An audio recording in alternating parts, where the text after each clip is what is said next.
बिहार उपचुनाव की वोटिंग से पहले बड़ा सियासी खेला हुआ है। बिहार के बाहुबली नेता रहे पूर्व सांसद मोहम्मद शहाबुद्दीन के बेटे ओसामा साहब आरजेडी में शामिल हो गए। लालू प्रसाद यादव और तेजस्वी यादव ने उन्हें और उनकी मां हिना साहब को पार्टी की सदस्यता दिलाई। यह कार्यक्रम पटना के 10 सर्कुलर रोड स्थित राबड़ी आवास पर हुआ। इस दौरान आरजेडी के वरिष्ठ नेता अब्दुल बारी सिद्दीकी भी मौजूद थे। हिना और ओसामा साहब को लालू यादव ने पार्टी की सदस्यता दिलाई और तेजस्वी ने दावा किया कि इससे पार्टी मजबूत होगी। बड़ी खुशी की बात है कि आज राष्ट्रीय जनता दल के राष्ट्रीय अध्यक्ष जी ने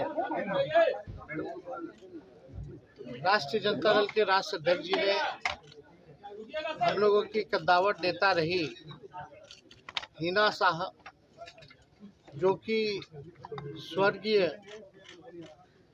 शहाबुद्दीन जी की धर्मपत्नी हैं और शहाबुद्दीन जी पार्टी के फाउंडर मेंबर तक रहे, लंबे अरसे तक विधायक सांसद रहे, पार्टी के बड़े नेता रहे और आज पुनः हिना साहब जी और उनके पुत्र भाई ओसामा ने पार्टी सदस्यता ग्रहण किया है और राष्ट्रीय अध्यक्ष जी ने खुद अपने नेतृत्व में दोनों लोगों को सदस्यता दिलाई गई है। साथ ही सैकड़ों हजारों की संख्या में जो शहाबुद्दीन जी के, ओसामा भाई के, हिना साहब के समर्थक रहे, उन सब ने भी जो है आज पार्टी की सदस्यता ली है।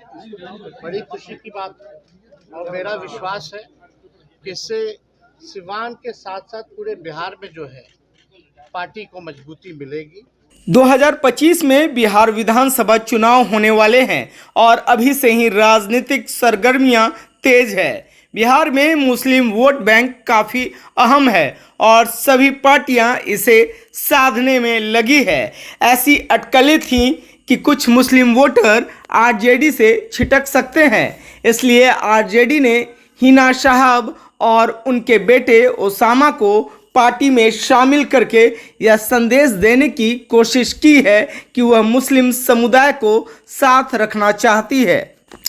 लेकिन बीजेपी और जेडीयू ने इसे अपराधियों के प्रति लालू प्रसाद का प्रेम बताकर तंज कसा।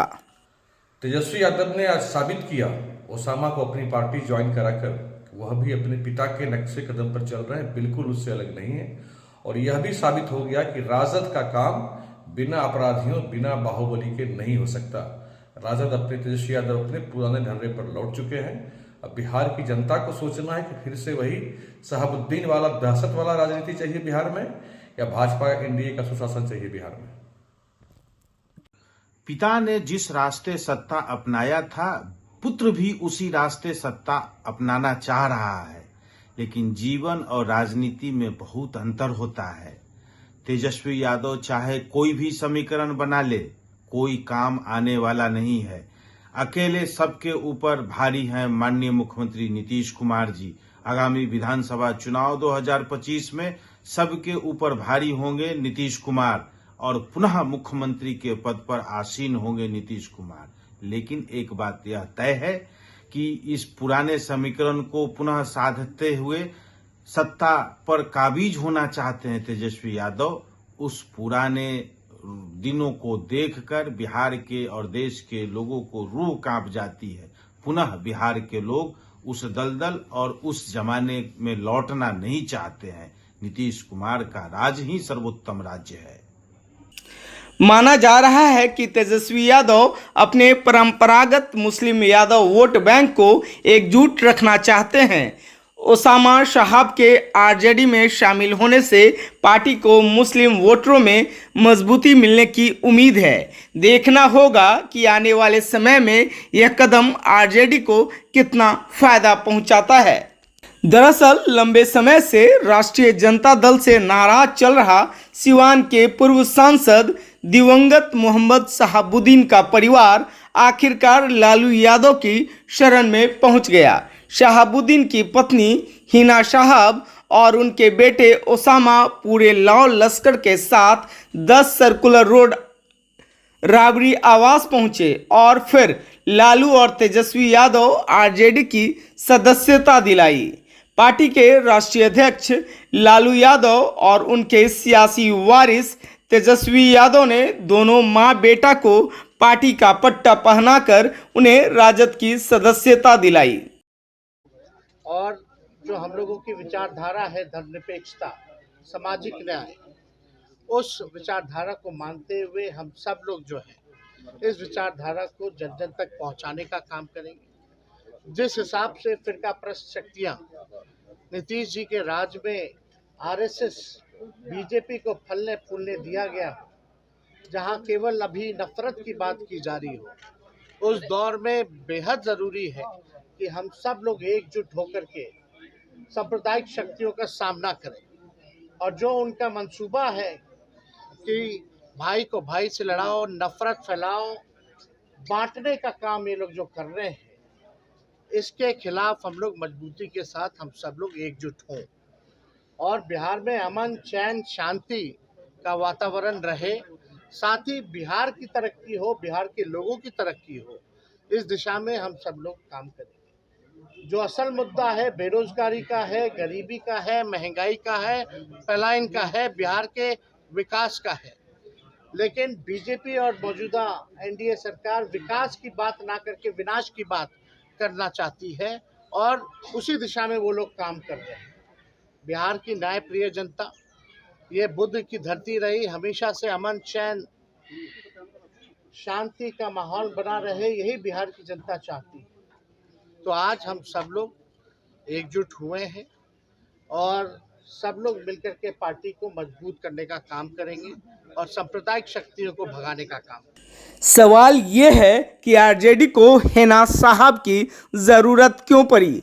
निर्दलीय उम्मीदवार के तौर पर हेना पिछला लोकसभा चुनाव हार गई थी, लेकिन उन्हें अच्छा खासा वोट मिला था। सिवान विधानसभा क्षेत्र में हेना साहब को 61,000 से ज़्यादा वोट मिले थे, जबकि रघुनाथपुर में 60,000 से ज़्यादा और बढ़हरा विधानसभा क्षेत्र में 57,000 से ज़्यादा वोट मिले थे। इसके अलावा 2 विधानसभा क्षेत्रों में 40,000 से ज़्यादा और 1 विधानसभा क्षेत्र में 32,000 से ज़्यादा वोट मिले थे। ये तब था जब हेना साहब निर्दलीय चुनाव लड़ रही थीं, जबकि लोकसभा चुनाव में आरजेडी उम्मीदवार अवध बिहारी चौधरी को काफ़ी कम वोट मिले थे। यही पैटर्न रहा तो विधानसभा चुनाव में आरजेडी का खेल बिगड़ सकता है।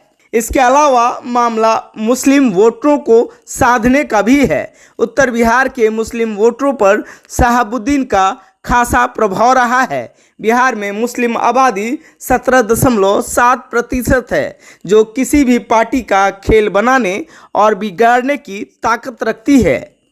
90 के दशक से मुस्लिम वोटर आरजेडी के साथ रहा है, लेकिन 2020 के विधानसभा चुनाव में मुस्लिम समुदाय के वोटिंग पैटर्न में बड़ा फर्क दिखा। ओवैसी की पार्टी एआईएमआईएम ने मुस्लिम बहुल सीमांचल में 5 सीटों पर जीत और 3 सीटों पर दूसरा स्थान हासिल कर अपनी धमक दिखाई थी। 2024 के लोकसभा चुनाव में मुस्लिम वोटरों ने कई सीटों पर आरजेडी के खिलाफ वोट किया। इनमें गोपालगंज, सिवान, सारण, पूर्णिया लोकसभा सीट रही।